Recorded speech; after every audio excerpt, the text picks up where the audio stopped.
Hi, this is Bob with RealTVFilms.com. We're here in Austin, Texas, covering the South by Southwest Film Festival. We're interviewing some of the people involved with IBID. IBID, yes. IBID, I got it right. Well, and right. Kristen Campbell has decided to come by and talk to us. Pleasure to meet you. Pleasure meeting you. Thank you very much. Okay, so tell us about your role.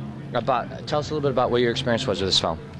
Experience? Well, it was a true independent filmmaking, really. I mean, it was we made it in Boise, Idaho. Very guerrilla, guerrilla filmmaking style. It was great to do it in Boise because basically once you get outside of city limits, you can basically blow anything up, destroy anything, whatever you want. Right. I mean, it's a real freewheeling kind of thing. And so it was a great experience for me, going from sort of having done a lot of commercial film work and a lot of commercial television and theater over the years, where you're definitely limited with how you have to do, where you have to permit everything, where you have to plan it all ahead. And in this sense, it was great for us because we could just be driving along and decide we're going to pick up a shot, and everyone piles out of, and we get going. So it was great, really good. So, okay, for the audience that don't know about the film, tell us about your character. Lionel Ward, he is basically, well, we don't know if he's insane or he's sane. I mean, what's insanity, right? But he is let's say he's eccentric, and he's happens to be in a psychiatric ward, and he gets a vision from God saying that he needs to write an additional 4 commandments to the original 10 because God is lonely, heaven is getting empty, the commandments are a little too difficult, we need to ease things up a little. So he basically starts constructing this play, this film in his mind, and they're going to play it all out, and absurdity ensues. Right. And that's it. Now, do you remember the additional 4 commandments? No, I don't, actually. Is that a big secret, or you just don't remember them? Heal thyself is one of them. Yeah. I'll tell you that much. So heal thyself. That's the last of them. I'll give you that. Do you follow all the commandments? Do I follow the commandments? Sort of, kind of, maybe? Will my mother be watching this? Right, I don't know. Yeah. So, yeah. Yeah, well, good for you now. So how long was the shoot? The shoot, it's difficult to say. I wouldn't know actually how many film days, because what had happened is that we shot for pretty much a month.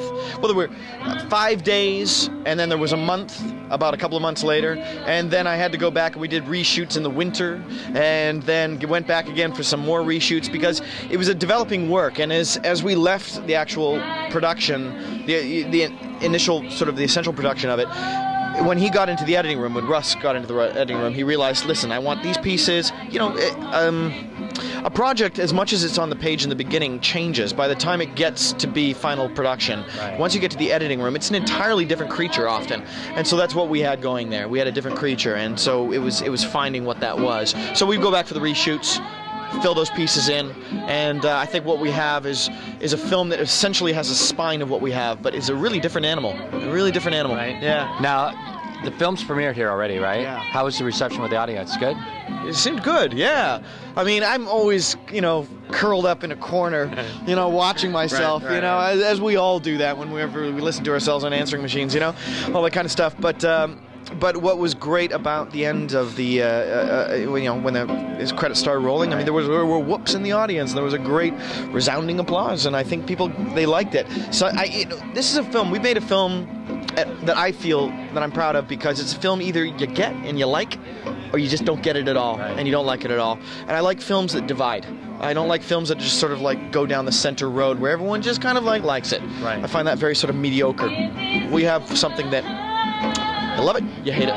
Now, your family is no stranger to film. I know you have a very famous sister, correct? Yes. Yes. And who's your sister? Nev Campbell, yes. Nev Campbell. That's right. And so, do you guys ever trade ideas, trade thoughts? I mean, how involved is she in your life in acting, and how involved are you in her life? The whole family, we're all actors. I mean, we go back even to our grandparents back in Holland,